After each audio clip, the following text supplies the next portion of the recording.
ពេលនឹកដល់សង្សារចាស់ចង់យំគ្រាមួយដែលមានរូបមុំនៅក្បែរទុកអូនជាស្រីលេងសើមិនថែបណ្ដោយឲ្យអូនដកស្នេហ៍ចេញពីបងតាចិត្តវេលាចេះតែកន្លងហត់ទៅបងបានបែកគ្នាពីពើរៀងខ្លួនបងក៏ទៅមានអ្នកថ្មី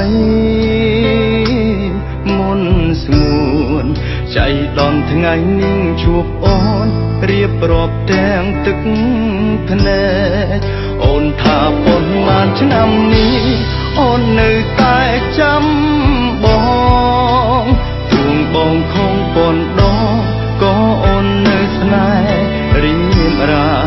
អូនថាប៉ុន្មានឆ្នាំនេះអូនមិនមានអ្នកណានាងក្បែរអូនមានតែភាពអាកាកុំដោជីវ៉ាចាំបងហេតុអ្វីមិនព្រមស្អប់បងប្រលឹងហេតុអ្វីអូនស្រក់ទឹកភ្នែកយ៉ាងនឹងបើមិនបានជួបមាសមេពេលនឹង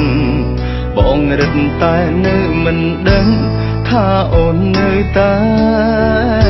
ស្មោះ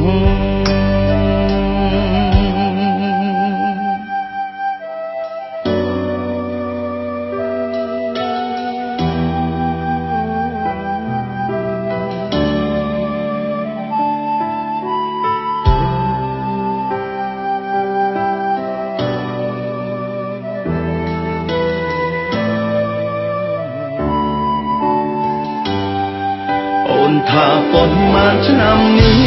អូននៅតែចាំបងទួងបងខំប៉ុនដងក៏អូននៅស្នេហ៍រៀមរា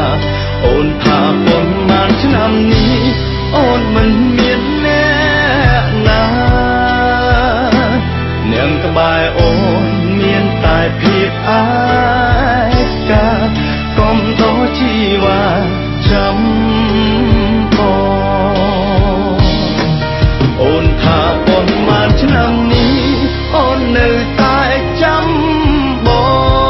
ងទួងបងខំប៉ុនដងក៏អូននៅស្នេហ៍រៀមរាអូនថាប៉ុន្មានឆ្នាំនេះអូនមិនមានអ្នកណានាងក្បែរអូនមានតែភាពអាកាកុំដោជីវ៉ាចាំបង